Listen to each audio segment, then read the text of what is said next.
What's poppin', everybody? Hello and welcome to Popcorn Culture. My name is Ben Carlin and I am your host. Here with me today is my brother Jay, who will be in every episode. Formerly known as Jazzy J. Whoa, formerly? Not formerly. Still? Formally.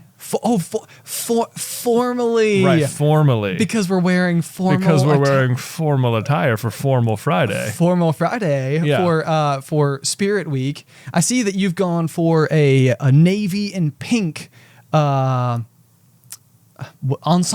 I got there eventually. Bit of a navy and pink ensemble. You can't quite, hold on. If you don't mind, if you're just listening, you should. Yeah, we are both dressed quite nicer than usual.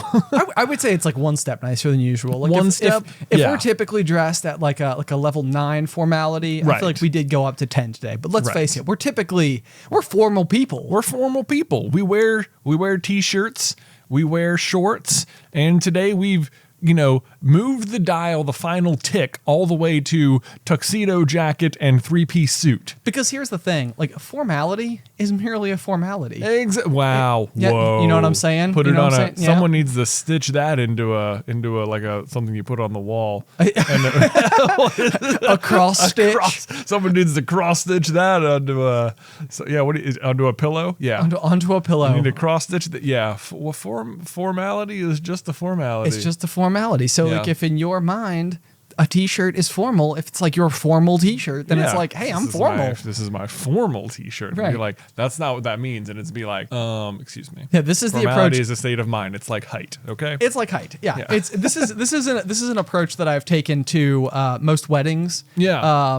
And it turns out that most people don't agree with my sort of playing loose with the rules version of what counts as formal. Oh yeah. No, they don't like that. No, not so They're much. like, hey Ben, maybe you could have worn a t-shirt that didn't have that sloppy Joe stain on it. You're like, this is my formal stain shirt. Right. Out of all of my stained shirts, I'm wearing the formal This one. is the fancy one. Right. I have a scale of 1 to 10 for all of my garments, which meant that as soon as I got Sloppy Joe on one t-shirt, I had to Sloppy Joe 10 t-shirts so I could have a scale. Yeah. This is the 10. Can't you appreciate that for what it is? Yeah, can you not? I think people. Well, I'm gonna discard the jacket because it's a little hot, and because I feel like it gives more texture to my outfit. Oh, I see. 'Cause I've got you can't appreciate the sleeves the way it is right now. You also could barely appreciate your voice because you took your head so far from the microphone. Well, that's true, but people will understand that I was formally removing my jacket. Formally indeed. Yeah. Formally indeed. Now, formally place it on the floor. Yeah,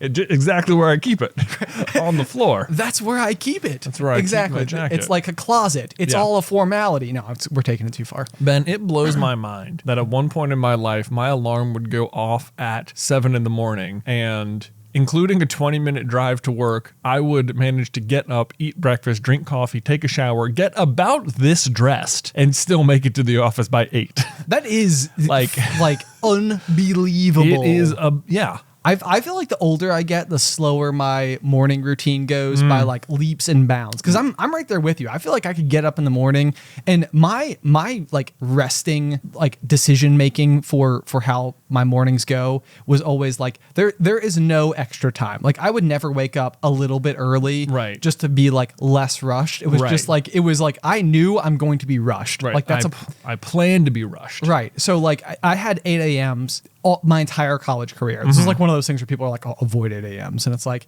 how? It's Yeah. the only time they offer business law. That is exactly how they get you. Everyone avoids 8 a.m.s at all times unless it's a required class and you have to take it. And then they're like 8 o'clock. And I'm like, no. I know it was the worst. But so like when I was in college, this is like one of the really like important things to me was that I would shower before class every single morning, Yeah. no matter what. So like if my first class was at 10 a.m. on like my Tuesday, Thursday, then I would sleep until like 9:31 and then get up and take like my 7-minute shower and accommodate for like my 22-minute walk. Right.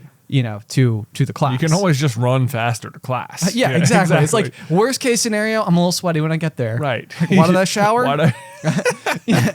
But the same was true. Yeah. Like, so with my 8 a.m. classes, it's like I would get up, with just enough time so that I knew I could get through the shower and then scamper to class and like walk in like as the bell rang. Yeah. Although they don't have bells, but you get the idea. Yeah. Yeah. They still start on time. They still start on time. But this remains true for me to this day. Like I am just like that is how that is how my mornings are structured. Yeah. But you know what's interesting about you back in the day is that like I think that there was this period of time where what really happened was you got like your first big kid job, like where you did dress up and go to work. I had a full-time job. You had salary and benefits and stuff. Not to brag. Yeah. But the thing is that like all of a sudden you were now wearing like suits, ties, stuff like that to work. And I think for me, that was like as far as my brain was concerned, it was like, Jay is good at fashion.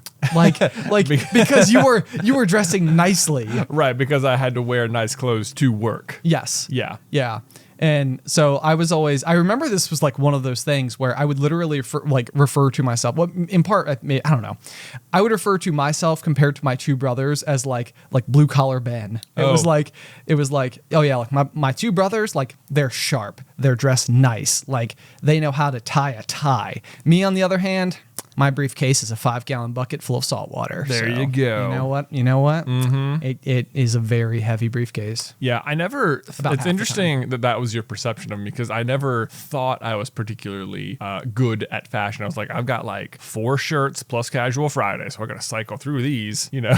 Right, yeah, exactly. Yeah. I mean, I eventually got more and stuff, but I think I had like 2 pairs of khakis, 2 pairs of black pants, 2 pairs of gray pants, and eventually like, 11 shirts. And it was like, okay, how can I mix and match these every other way? And I had 2 pairs of shoes, one of which I'm wearing right now, these brown shoes with the green laces, which may be the most heavily complimented piece of clothing I've ever owned ever. Oh, really? Yes. Like that. I mean, they are rather striking. They are. Yeah. If you can't, for people watching on the YouTube channel, be able to see the green laces, but otherwise they're just like brown brocade shoes with very bright green shoelaces.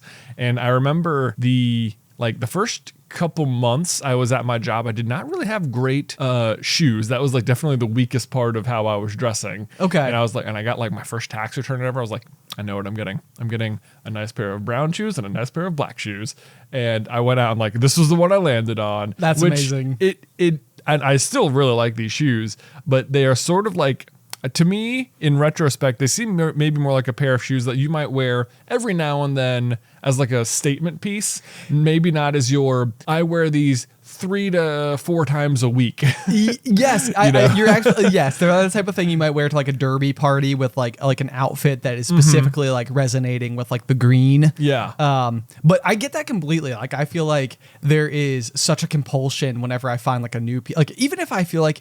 I think a lot of times if I think it's edgy, it doesn't mean that it's because it's actually edgy. It's just like, this is me pushing my comfort zone. Like I've told the story before about how like when I was in college, like everybody I saw wearing like V-neck t-shirts. Yeah. I was like, well, I don't want to be like those guys. So like, I don't wear V-neck t-shirts. And then I got out of college and I bought a V-neck t-shirt and it was like, they actually just kind of like, they're kind of like a flattering look. It's not bad. Right. So it's like, oh, okay. I can like, but like to me, I was being edgy by wearing a V-neck t-shirt. You were really outside your comfort zone, whereas everyone else had been like another guy in a V-neck. I know. So maybe it's different from yours, which are actual statement piece shoes. Maybe, but I wore them all the time. And even if people had told me they liked them, they would continue to tell me that for years. You gotta love that. You gotta love that. I always remember this about my first couple of years in the professional world, was that like I was definitely the youngest person at the office and I was in the marketing department. So like the way I was treated at all times by everyone was like, you're like the young,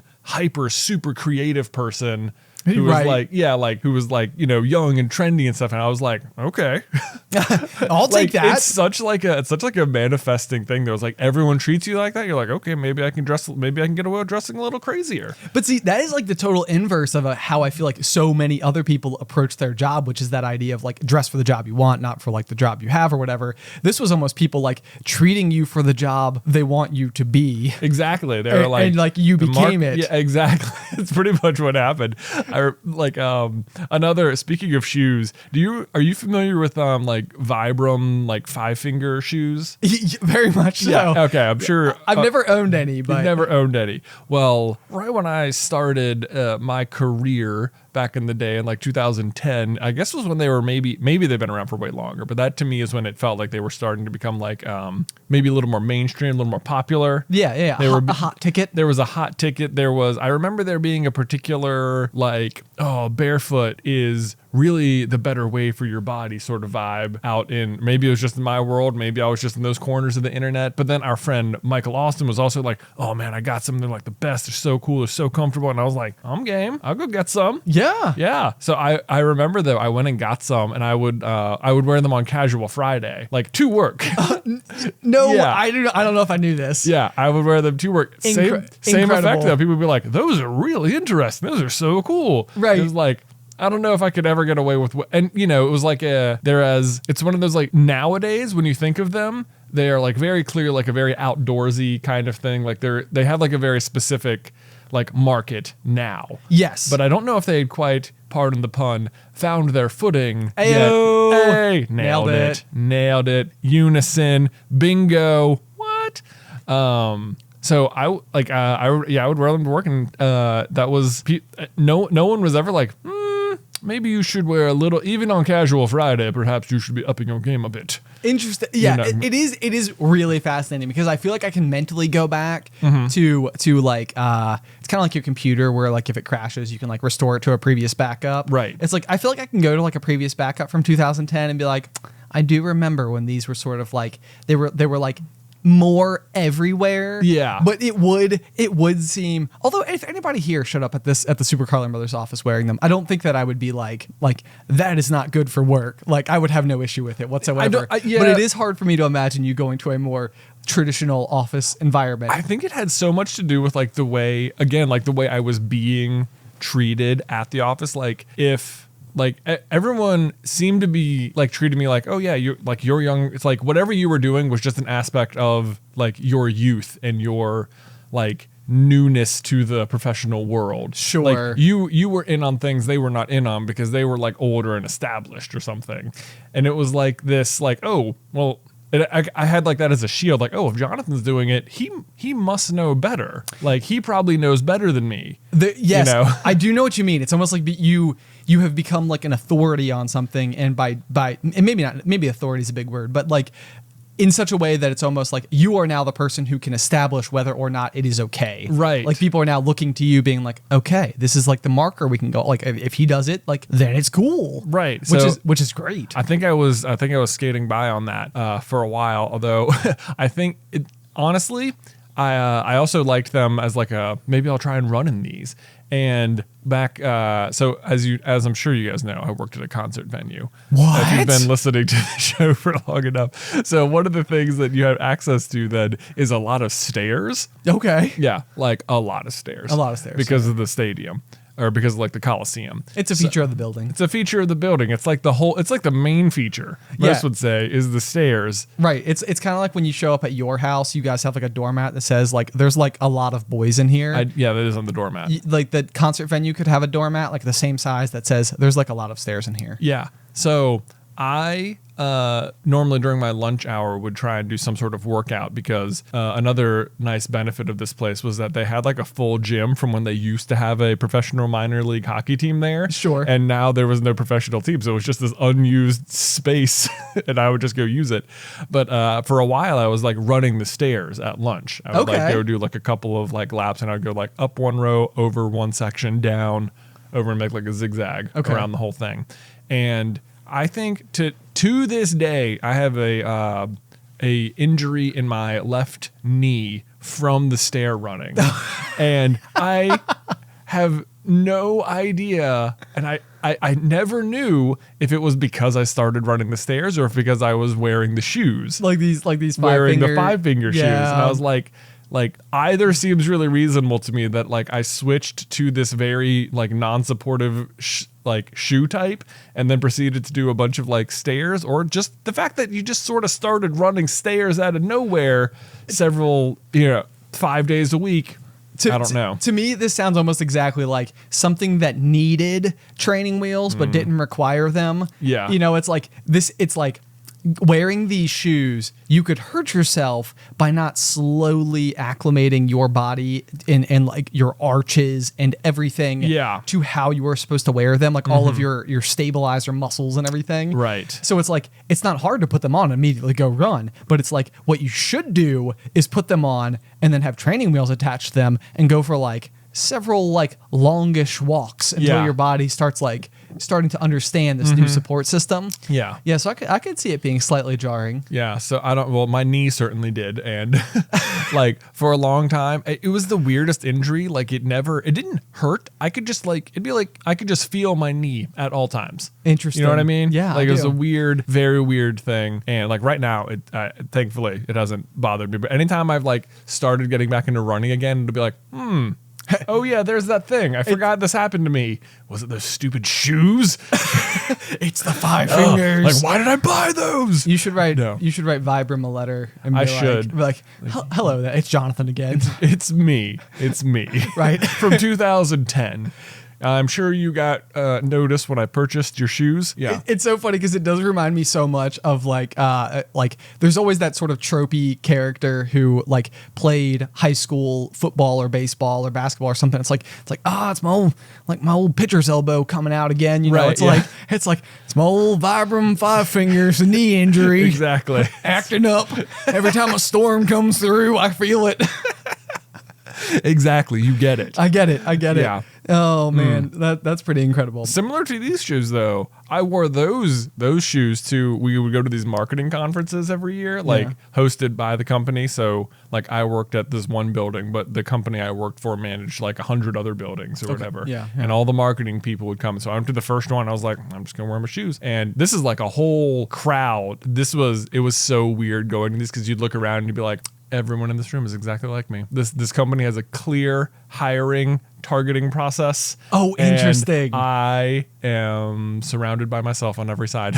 Dude, that is like I've always had this problem with conferences where it's like, especially with the aquarium stuff going back forever, it was always like a slightly unique characteristic about me. I feel like it was something that like people didn't expect. Yeah. And so it was something that like I then cherished. Yeah. Because it's sort of like, you know, most people I'm around don't also know extensive amounts about like Tanganyikan cichlids. Right. You know, like you can drop knowledge on people and it's like, oh wow, Ben knows everything. yeah, exactly. You know, so it's like people in my like high school hallways would be like, Ben, beta fish advice, go. You know, and this was like I got to be cool for a second. Yeah. That was a real thing actually. Wow. That really did Someone happen. was like, beta fish advice? Yeah. You're like, put them in water. Put them in water. You almost can't kill them. You can't have 2 males in the same container. Right. So there's that. Yeah. So there's that because they'll fight. Because they'll fight.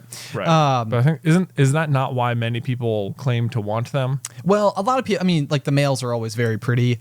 And so if you could put like 2 bowls right next to each other, a lot of times they will like show off with each other like through the bowls, but they will harm each other if you put them in the same bowl. Right. Alternatively, you can literally put a mirror up next to your bowl and then they will like try and intimidate themselves in the mirror, which is a different way to get the same effect. Actually, that brings me very nicely in today's fun fact about coyotes. What? Yeah, I know. And it's because I've been watching this documentary about specifically color in animals, and it's been just so unbelievably fascinating to me. But so today's fun fact about coyotes is that there are no green coyotes. And I know what you're thinking, like, obviously. I wasn't expecting there to be green coyotes. Exactly. But why? Why are there no mammals that are colorful?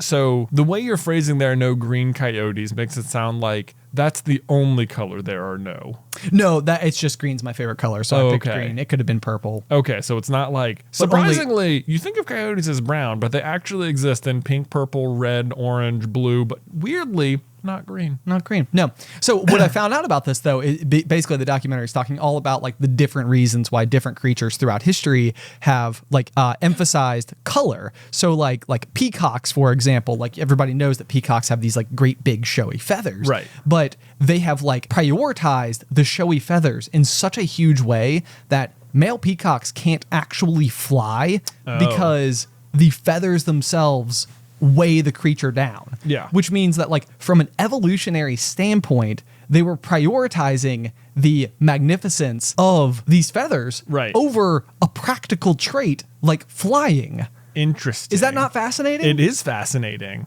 So, but the thing is with mammals is that dating back through, eons ago, most mammals were nocturnal creatures. Right. And as a result, color played next to no part in their existence at all, which is why most mammals are just brown, gray, black, but there are no, or very few, like specifically colorful mammals. Interesting. Yeah. Because Because color would not benefit them in any specific way. Okay. So like, you know, if it had been the case that, and it's specifically the case with a type of baboon where it's like Rafiki from The Lion King. So the real like monkeys in the real world have like those blue and red faces with like the super elaborate markings. Right. And that's like a rare instance where like the prime male, like the alpha male of like a given area is able to sort of like charter that area by how much it can showcase its particular colors. I see. So this is like a rare example of a mammal that actually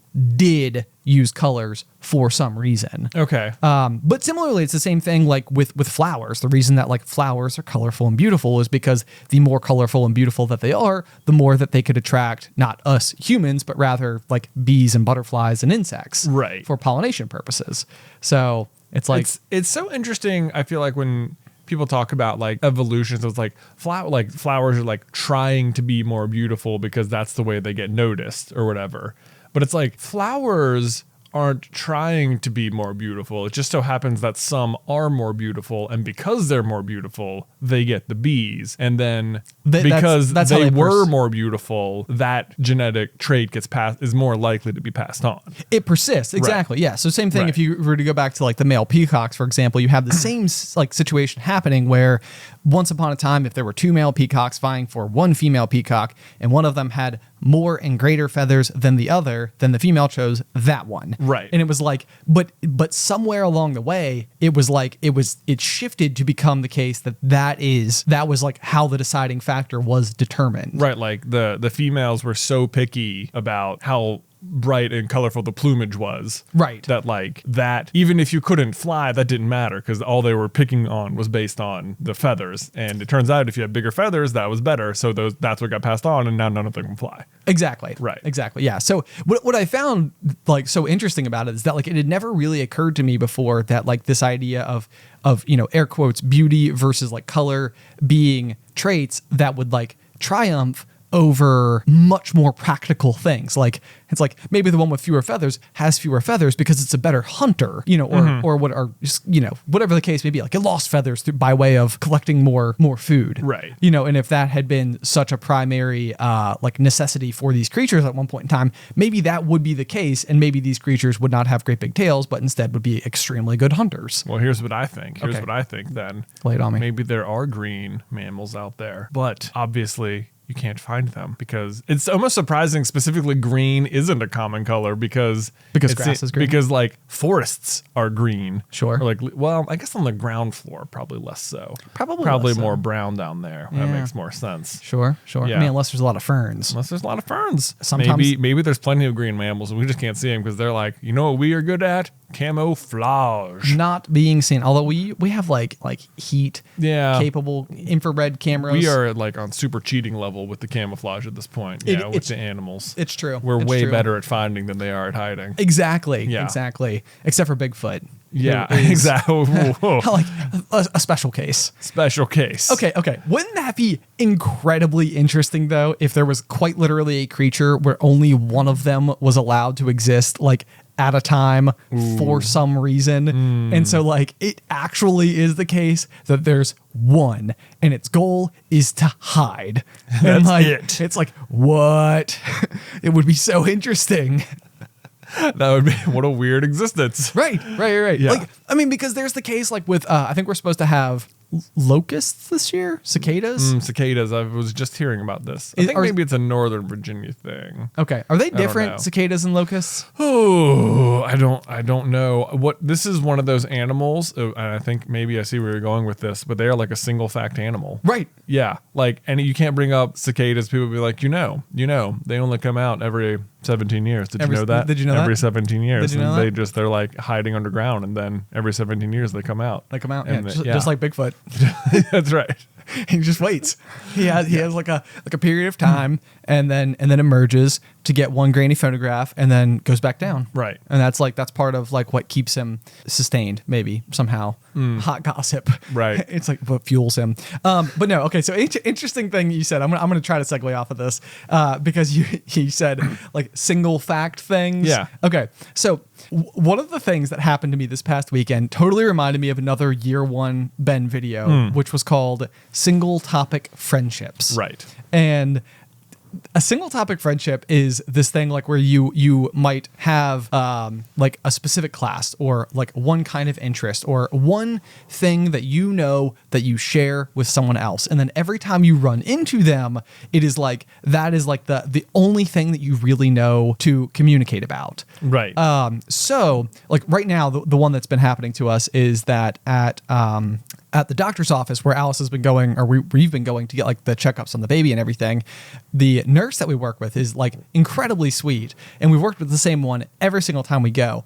And we've talked to her about Disney and how like, you know, we got married at Disney, and then she like her partner just recently took her to Disney, and like she fell in love with it. And so now it's the case that every single time that sort of like 15-minute little dialogue that we have with her at every single visit, we discuss Disney. And it's like, okay, it's been a month since we've last seen you. What Disney related updates can we give you? Like, how has Disney impacted my life since then? Since I last saw you. That's all I know about you. Right. Yeah. Like, so that's the real key thing.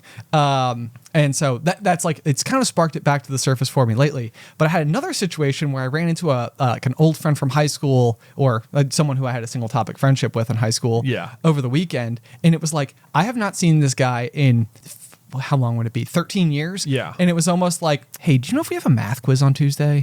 Like, we had lockers next to each other. He had math before me. Every now and then we'd be at the lockers. Right. Yeah. And this, it's like literally that was like what this person reminded me of. I was like, we could have been at prom, you know, and like drinking next to the punch bowl or whatever that wasn't actually there. Why are there always punch bowls in like the movies and stuff? Oh, I know. Yeah. What is this? Yeah. There were no punch bowls at my prom. Yeah. But Same. not the point. Like, you know, if I ran into this person at the punch bowl and I was talking to him at prom, be like I would talk to him about math class. Right. It's like there are plenty of other things to discuss. We're both in like tuxedos right now. Right. Who did you bring? Yeah. Classes are basically over. Right. Where did you guys go to eat before this? There are so many things that I could have asked them, and it would have to be like, you ready for that math exam?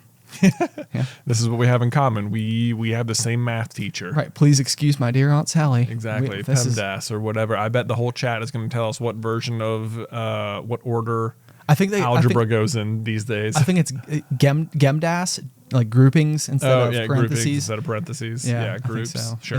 Anyway. But so I don't know if you've ever had one of these particular things before, but it's like, it was so interesting because we had a doctor's appointment last week, and I like started thinking about it, and then I ran into this person over the weekend, and I was like, man, single topic friendships. It's a real thing. It's for sure. It's a real thing. My orthodontist used to do this to me all the time. Yeah. I think I'd go in to get my braces adjusted, and I think he was a cyclist, and I think once upon a time, whatever group he cycled with also happened to be in the same group that our dad was cycling with. And every single time he'd be like, "Hell, your dad's still biking?" Like this is all he had to talk to me about. Right. Was like, I rode with him once, and I was like, I know. And I know you've had, I don't know how many patients you've had, but you've probably had 500 different people, to talk to since you last talked to me. And this, you don't remember this. It always, I know. It always makes me wonder if there is the possibility that in your notes, it's like, okay, so who do I have at like 9 a.m.? Like Jonathan Cron. Okay. Yeah. Oh, like I know his dad. Okay, that's right. Okay. Right, we're good. It's almost like here's like my talking point for today. Yeah. And it's like we need like more of those. Like there needs to be like more stuff. Yeah. This is actually they sort of covered this in the latest Pixar movie in Soul a little bit. Like when Joe goes to get his hair cut and 22 is in his body and has like a real conversation with the barber. Yes. And then they're leaving. And like, why did we only ever talk about jazz? Like, you never asked me about anything else. Right. Yeah. It's so true. And that was literally the next example I was going to give is the lady who cuts my hair cuts our good friend Mike's hair as well. And this has also become like Mike has become like one of our 5 topics that we can cover. You can talk about, yeah. It's like, so it's like, I'll pop in there and it's like, so what's new with Mike? And it's like, let me tell you, and it's like, we know one of the same people. So let's talk about that. Let's talk about that. Man, one of the people who used to cut my hair, they looked up our YouTube channel once upon a time. Okay. And they like watched a bunch of the videos, but they were all the Loot Crate unboxing videos. Random, so random. And so every time I would go to get my haircut though, they would like, this was the single topic. It was like, oh yeah, you do the YouTube. And I watched some like, oh man, those Loot Crate videos are so fun. I was like, it was like so frustrating because 1, we weren't even doing Loot Crate anymore. Yeah. 2, Loot Crate, not that great. Don't like them. Don't endorse them. Not sponsored. Yeah. And 3, it was like, that is just like barely what we actually talk about. I know. It's like, I wish you would watch our actual content because this is almost someone to me who I imagine was like doing their due diligence and they were like, okay, like and they've got like a YouTube channel, I'll check it out. And like they must have just got on there and it like for whatever reason, whatever appealed to them, it was like, oh, I'll check the Loot Crate playlist. And like they went into that assuming like, okay, this is good. Like I've done my homework. I know something about these guys now. Yeah. And it's like, no, yeah, that's not really the meat of it, so to speak. Yeah, that's not entirely what we do mostly. Right. But that's the other thing about these exchanges too, is that so often they are maybe short or surface level enough that like there is that kind of it's the same thing if you keep interacting with somebody you never can remember their name. Oh, and it's like you have interacted with them for too long to not know it. Oh, let me full circle this to you. Do it. Then we'll go to a year 1 J topic, which was like my real life version of Bigfoot. Okay. Look at this. We're connecting all sorts of dots. Wow. And this was the reverse. Not when you couldn't remember someone's name. It was when you only knew someone's name. Okay. Like you and another person have a bunch of mutual friends, but you have never seen the other person, but their name comes up in conversation all the time because you have lots of mutual friends. Right. So there was a person when we were doing the first year. I don't want to give like their real name or anything. Not gonna name drop. I don't want to name drop. That who knows? We'll just say let me get master name or give me a fake name. Simon. Okay. Right out of the name of the wind. Nice. So thanks. Simon, for example, I remember just hearing all about in high school, and people were like, "Oh yeah, Simon. Oh yeah, I just talked to Simon about that." And I was like, I knew this person obviously existed, and like everyone I knew Simon. Right. I've never seen them, but basically a celebrity. But everybody talks about Simon all the time. It was like our Venn diagrams must be almost a circle, except that we both happen to exist in the little 1%. That don't know each other. That don't know each other. Right. Yeah. People who know Simon, people who know Jay. Yeah. Do Jay and Simon know each other? No. Nope. So Simon was my Bigfoot. It's like, I know you exist, Simon. I'm going to find you one day. And I remember one day, Beth and I were at some like church dinner or something, and sitting across the table, they were like, "Oh yeah, I know you. You're Jonathan Carlin. I'm Simon." And I was like, "No way." Can I have your autograph? I found Bigfoot. That's incredible. That's incredible. Man, I wish I knew who Simon was now. Because I'll tell you after. Okay, that sounds good. Yeah, there's been a few. Interesting. For sure. Yeah, that's I had like almost like an upside down experience a little bit where I was Simon, where I had met a friend from a different school through like track or cross country or something. There was like some reason that like I knew this particular guy, and he had like a great big group of friends at his school, and then like he sort of like stepped into my group of friends over like on our side of town. And so it was this thing where like he was hanging out with us all the time, and I was always hearing about all of his friends who like I just never met. And finally, after like all this time had passed, I finally met this like group of dudes, and they were all like, yeah, for whatever reason they will like never hang out with all of us at the same time. Like from their perspective, they were like, "Who is this Ben guy? Right. Like, where are you going? Why can't we go too?" Right. So like finally, I just met all of his friends, and I was like, "Oh, hey, we're all just buds. We're all just buds. Cool. We're all just buds. Hey, how about this? Why didn't we do this before?" Weird. But yeah, so I got to be Simmon once. Wow. You were Bigfoot. I was. It's you. Gasp. Wow, Ben. Yeah. Hiding right in front of all of us. I know. Well, it's hard in to your hide. shiny sequin jacket, which we somehow have not talked about yet. I know. We have to talk Yeah. about it. We have to talk about it. Okay, so Okay. this jacket. So I'm wearing my sequin jacket. This is almost similar to your shoes, honestly. If we're gonna take it full circle again, this was a situation where like I have never had a job that has allowed me to wear like a suit and tie or Right. anything like that. And so I really didn't own any. And so at some point in time, I think we were going to like a function somewhere and it was like with mom and dad and I needed one, or maybe it was a wedding or something. And I was like, I remember like putting it on and being like, man, I feel like I like this look. Like this is cool. Yeah. And like a bunch of people like, I mean, it was just like a basic blue suit. Like there was nothing super special about it, but people complimented it. And then I was like, ooh, this is interesting. So like I've had this like really weird attachment to like buying fun jackets, Right. To the point where it's like I feel like it's almost kind of like become like a little bit of like a character trait, Right. Like it's sort of like although there's a small amount of pressure, so it's like now because I have collected a fair few jackets that I only have these sparse opportunities to wear. Right. It's like every time I'm going to a new event, it's like a new event. I'm like, oh man, I've got to find like an even cooler jacket. Right. So Gotta keep the reputation up. exactly. So we're getting married at Disney, a couple of years ago now, early 2020, and I remember I was like, I knew I was just going to wear like a standard black tuxedo for like the wedding itself. But I really, really, really, for like the after party thing that we had, which was like fireworks at like Epcot, I really wanted to have like a cool jacket to wear because my wife Alice had like a fireworks dress to wear. Okay. And fireworks shoes to wear. So she had like a whole second ensemble. Right. And so like I ordered like my sequin jacket and I was so excited about it and stuff. She was like, no, we can't have like our professional wedding photos with you in this jacket. I don't see why not. I know. I was like, Al, come on. It's going to be awesome. Come on, Alice. Yeah. And so, but then I think like what's happened is that since then I've worn it on like numerous occasions for like hosting trivia and stuff like that. And I do think that Alice is now like, oh, it is cool. Like, I think she's You've like, won her over with it. I know. I've won it over. But now I can never go back and like get married in my sequin jacket. That's true. Which is rather unfortunate.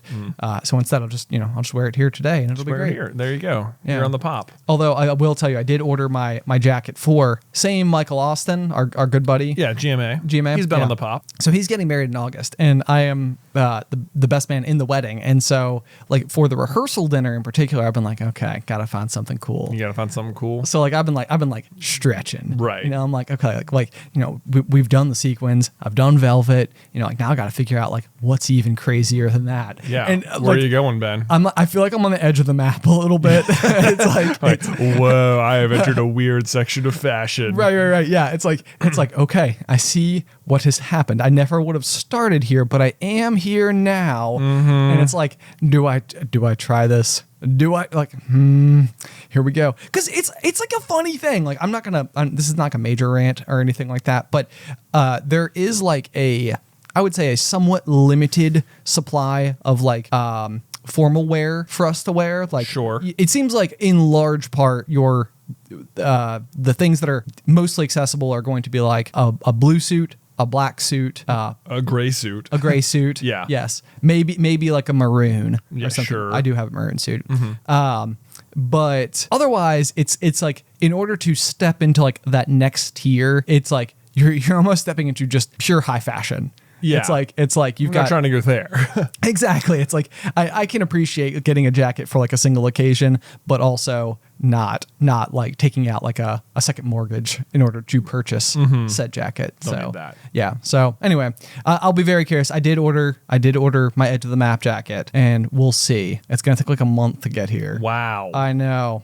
So hopefully it'll be awesome. I'm very curious. I know. Man. I'll I feel make like you. maybe I should get a crazy jacket now. You should. Maybe I will. You totally should. Maybe I will. Although we can't upstage Mike though. That's like the one. Well, I mean, he'll upstage us on the wedding. So That's right. Yeah, there's yeah. that. Wait, sorry. This is to wear at the wedding? No, 'cause we'll we're- be wearing the same. Yeah, this is for the bachelor party. Rehearsal dinner. Rehearsal dinner. For the bachelor party, we're going downhill mountain biking. So yeah, I have a feeling extra formal wear. Yeah. I have a feeling That would actually not be that would be pretty funny if we were like if you had like knee pads and stuff and like your full face helmet, but like also we're wearing a suit. also wearing a tuxedo. Yeah. Okay, we can look into it. We can look into it. Seems It's like reasonable. everyone make sure you bring your nice suits to the bachelor party, and they'll be like, "Whoa, are we going out to dinner? Going out to a nice dinner?" And be like, "What? No, it's for ride. What are you talking about?" Or What do you think? we could not tell them and be like, yeah, something like that. And then Something like like guys, suit up, we're going. And it's like, really? It's like 9 a.m. Weren't we supposed to go riding? It's like, no, it'll be fine. Trust me. Just come with me, but suit up. Also bring your knee pads. Also, bring your bike. It's like, what? Why am I bringing my knee pads if we're in the suit too? And then you just get to the top of the mountain and be like, all right, we're gonna ride in our suits. They're gonna be like, guys, they will not be pleased. They won't. Well, But we'll think it's hilarious. that's right, so- and we'll get good video. Right. And we'll be like, guys, look, isn't it hilarious that you're in your suit and you're covered in mud? And they'll be like, no, this isn't hilarious. This was a nice suit. Now I'm going to have to get it dry cleaned and maybe that won't even work. And you'll be like, but worth it. But we had fun. But we had fun. Oh, man. They didn't even see it coming. They didn't. Well, Steven might. I think Steven listens to the pop. It's true. Steven I can see having the least problem with this, though. It's true. I could see Yeah. being totally on board. Yeah, totally. So there you go. Jay, you want to know what I want to talk about? What do you want to talk about, Ben? Meditation. Meditation. We talked about it a couple weeks ago. We did. So we have a sponsor of the show, NR Meditation, which has reached out. They're actually a fan of the show, which is really cool. It's given us kind of a cool opportunity to learn a lot about what meditation actually is. That is, yeah, it has. And it's been interesting because to me, it has always sort of just seemed like go sit on a big comfy pillow and like put your hands on your knees and go, Exactly. Yeah. And it's like, I think for me, there was always sort of that big question of what like grand reveal happens when you do this? Like, what is your mind supposed to be doing? And I think basically what's really behind this particular idea with these folks is that they've gone kind of beyond like maybe the religious approach to meditation and approach it more from like a scientific angle. Like, how can you actually reprogram the pathways of your brain so that like you can have a clearer path like to success? oh man, my brain does this all the time, or like I feel like it tries to do this. Like sometimes my brain will send my hand a signal or something, and it'll be like, oh yeah, you need silverware, open the drawer, but it will like forget. It'll have like made its own little path. It'll like try and shortcut itself. Oh sure, yeah. And it'll be like, and my hand will like, it'll like go and it'll reach and open the drawer, and it'll be like, there's no forks in this drawer, and I'll be like, why did I open this drawer? I know there's no forks in this drawer, and I will go back and replay like the data log in my mind and be like, I see what happened. Brain said open drawer because we're near enough the drawer that it assumed hand would know what was going on. Right. Yeah. Yeah. Hand did not. Hand went for the wrong drawer. It was like, you said drawer. I picked drawer. What's the matter, boss? Hand did not understand. But that's exactly the thing. So like throughout life, you've got all of these different experiences, whether they're just traumatic based, like sadness, depression, whatever the case may be, that can actually be like creating a whole bunch of different like blockades in your brain. And what really kind of like mastering and understanding and learning how to implement meditation is really giving you just that clear pathway to success, kind of being able to cut through all of those blockades and,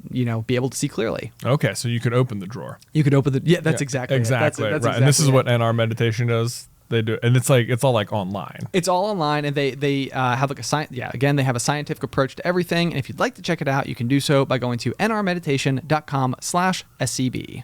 Thanks to NR Meditation for sponsoring today's episode of Popcorn Culture. Okay, Jay, so changing gears entirely. I'm seeing here in our notes that you have something written that says, what is the real point of slides? Yeah, what is the point of slides?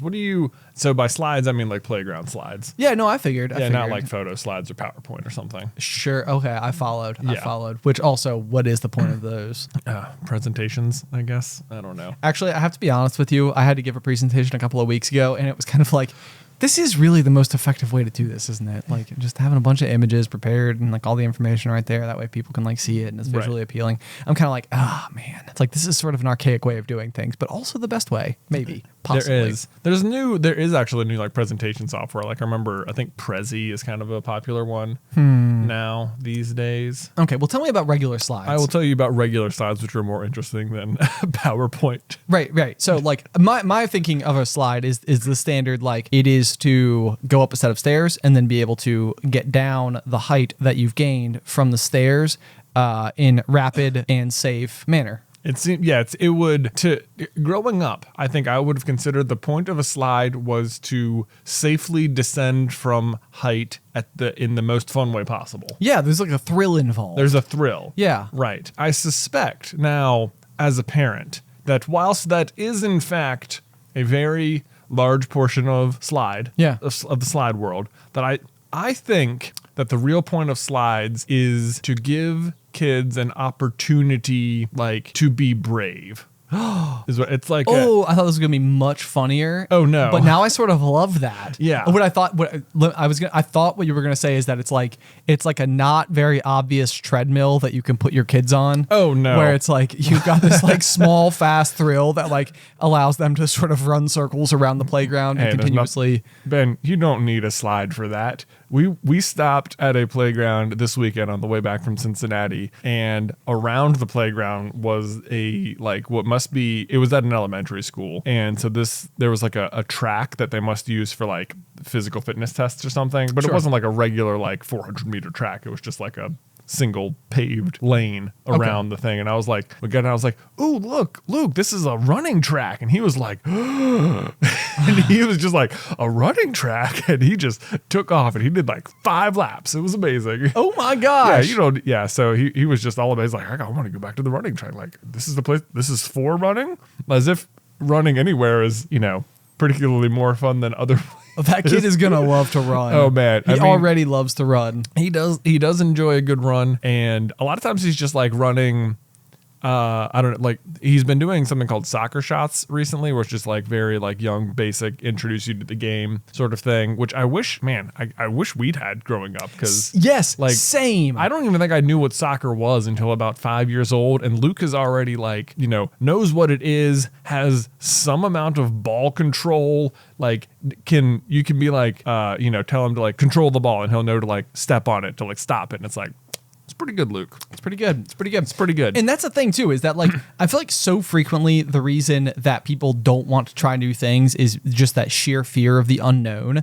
And like, I feel like if mom and dad didn't sign me up for soccer as a kid, then that would have been the type of thing that would like make me resistant to going. Because I got to my first soccer practice and like all I could imagine was that everyone else there knew exactly what was going on. And I was the only one who was like, what is this? What is that passing drill? How do we do that? Are we supposed to run laps? Like, like I had no expectations for what soccer practice was supposed to be like, and I was terrified. Right. But, then eventually I guess I came to know and understand it a little bit better. But sure. It would have been great if I'd walked in being like, okay, I know what I'm doing. Yeah. So anyway, slides. Yeah. I feel like when, you're not around them a whole lot as an adult until you have kids, at which point every playground you go to has like 3 or 4. Sure. And it's like the sheer variety / like, steepness, height, curves, straight, bumps, S shapes, there's a lot of different things you could have going on for. Should you start a vlog about slides? Maybe I should.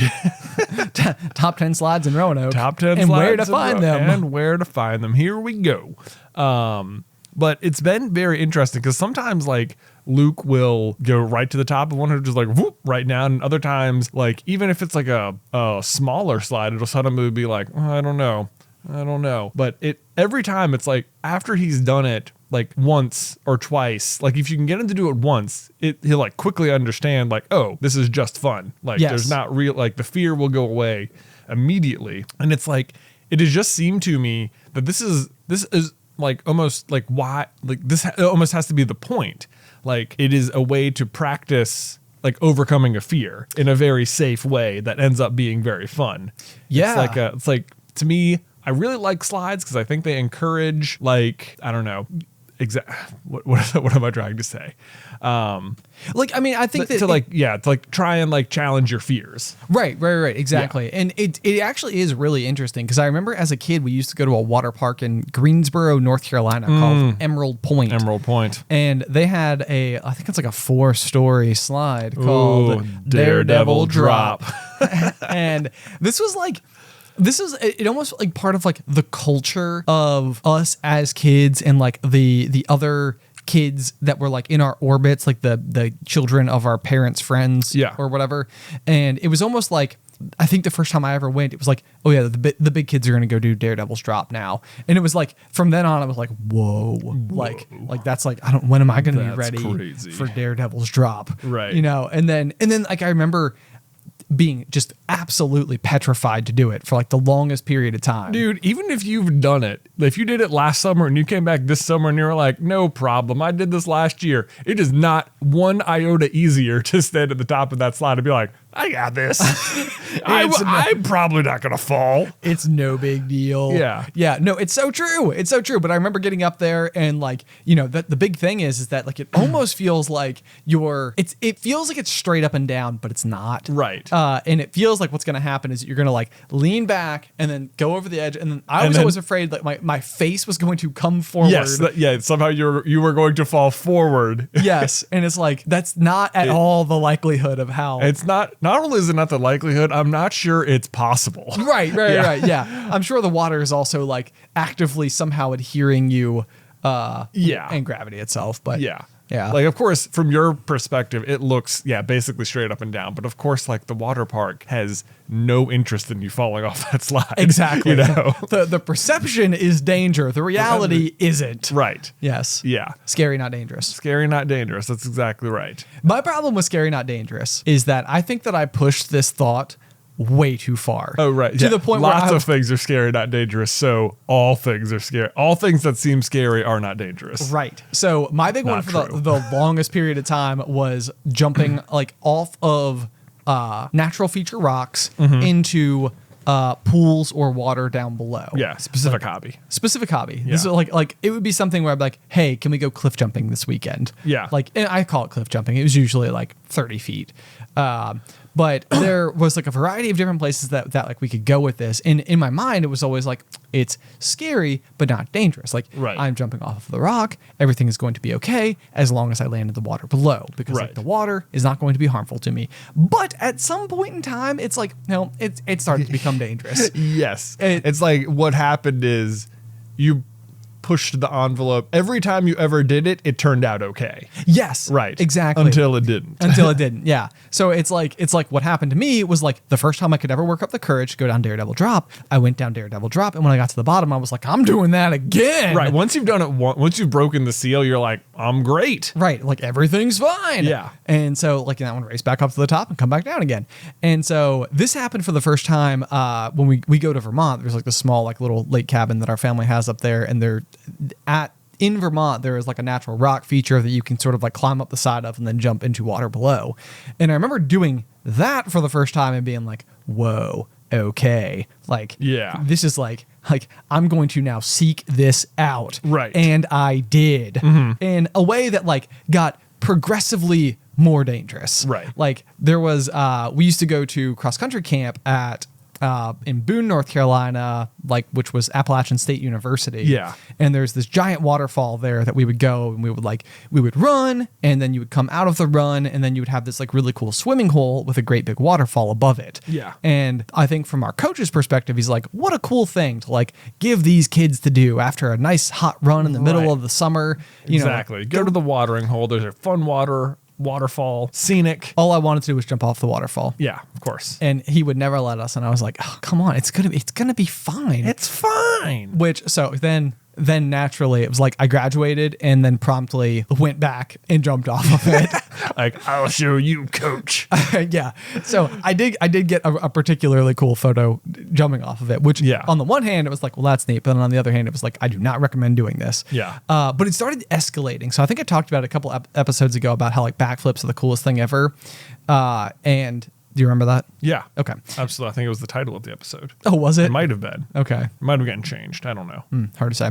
But so there was nothing more true to me. Like, and it persisted way too far into life. Like, I remember being like 22, 23 years old, and the same idea was still happening. And it was kind of like everywhere I went, not only was I going to start jumping off things, but I was going to backflip off of things. Right. And we moved it up all the way until we were at this like one particular waterfall area, also in North Carolina, where there's like a huge variety of different places you can jump off of, and everything's good and it's mostly safe. And usually if you go, there's like a ton of people there doing this exact thing. Right. It's like a waterfall that's more of like a water slide, and then you fall for like 10 feet. No big deal. But way up above that is this like tiny little outcrop up in the trees, which is like 50 feet Right. above like a small canal of water. Right. Yeah. So rather than going down a very wide waterfall that thousands of people have done, and yeah, you go down a 10-foot slide, fall 10 more feet into a giant, super deep, very wide pool. Yeah. Now you're 50 feet in the air, and Through you're like aiming at a much smaller pool of water from much higher. Yes. Yeah. It just crawled through like a forest of poison ivy. Yeah. You know, like all, I mean, but you know, it's for the jump. And so I remember getting up there, and it would have been terrifying. And I would never jump off of this again, regular footed. Right. And I remember we got up there. You jumped off of it. I think so. Did you? Yeah. Yeah. I think I did jump off it regular footed, as it were. As it were. But so I'm like, okay, here we go. Backflip time. Like, it's worked every other time. What's the worst that can happen? And I backflipped off of it and over rotated and landed flat on my back. Smack on your back. Hard. I may have told the story before. I think it's one of the instances where I thought I almost died. But either way, I mean, every once in a while you gotta regale people with the same tale. But basically, I hit the water so hard that every single muscle in my body was like sore for like days. It was like doing like 50 squats, except every single muscle of your body in a split second. Right. Yeah. Yeah, that sounds terrible. It was terrible. It was terrible. I'm like getting sweaty palms just thinking about it again. I bet you are. Have you done backflips off of any other rocks since then? No, it was a terrible idea.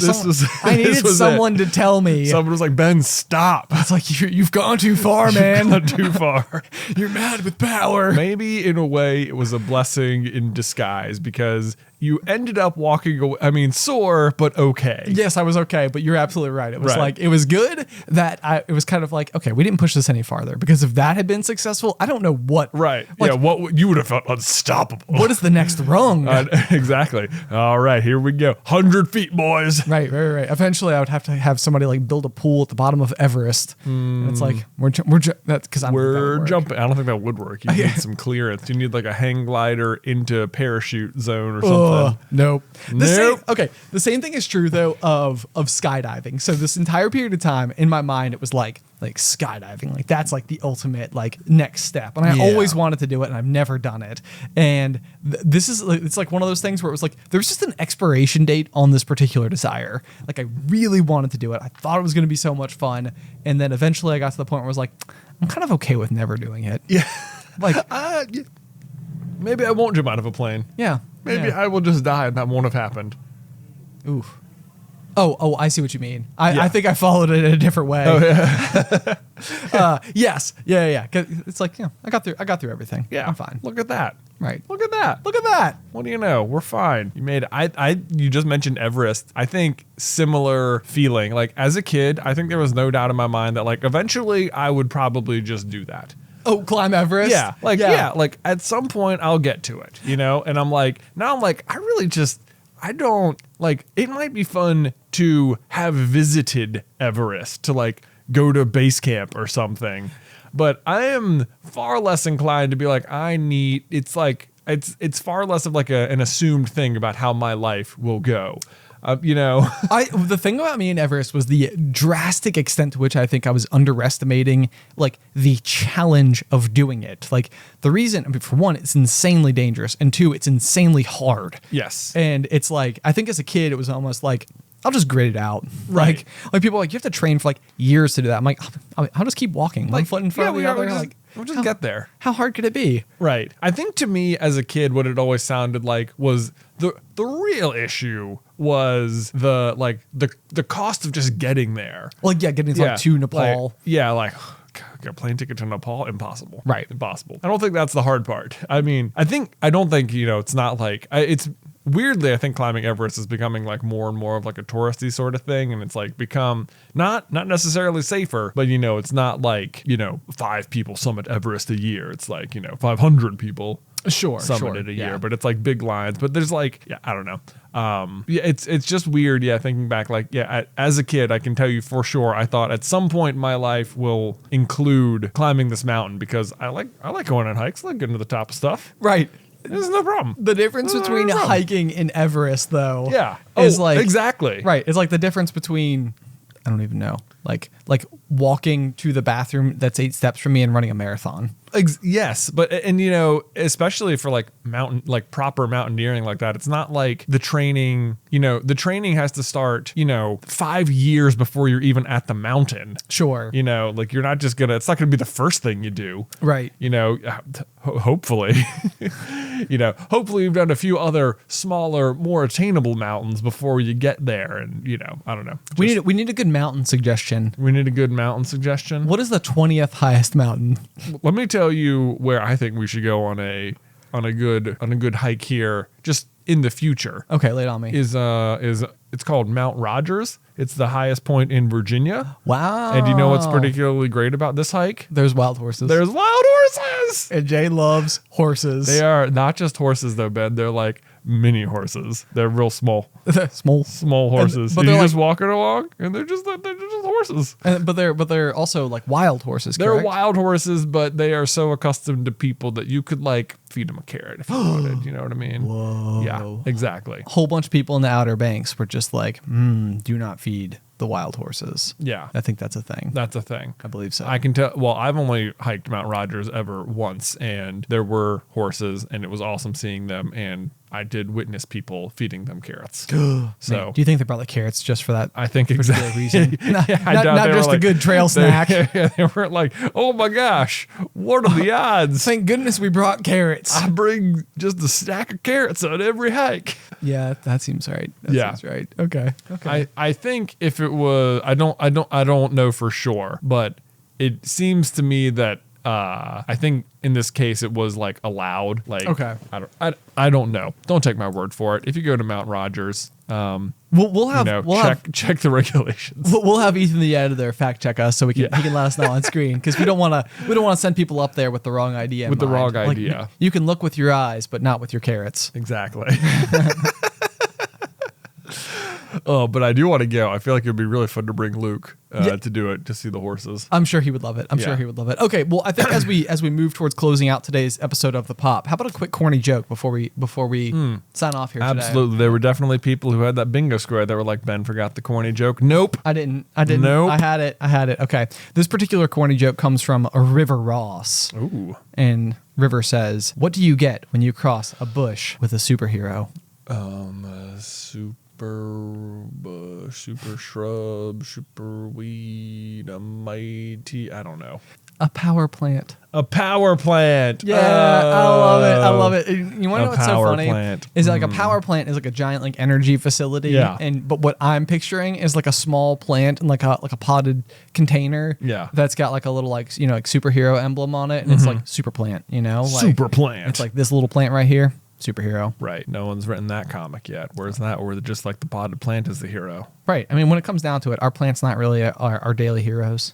They do produce a lot of oxygen. They do. Right? They do. That's good. Yeah. Oxygen power. Power. You don't even have to like make up some type of superpower for them. They just already have it. They already do it. They're like, we hit you with oxygen and then you feel great. Right. The real guardians of the galaxy, trees. That is one of the Guardians of the Galaxy. That's a really, really, really good point. Oh my gosh. Also, just so happens to be the one character who was voiced by Vin Diesel. We were like, why isn't Vin Diesel in the MCU? And it's like everyone in the comments was like, Vin Diesel is Groot. Yeah. It's like, whoops.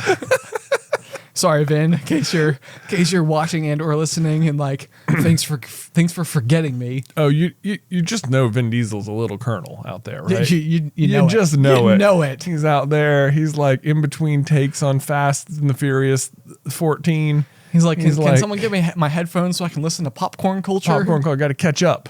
See what those boys are up to. Even now on episode 76, where he's like, you know what? They forgot I was in the MC. That's okay. It's fine. I kept on. I'm at peace with it. I'm at peace. Oh my gosh. These guys are like family.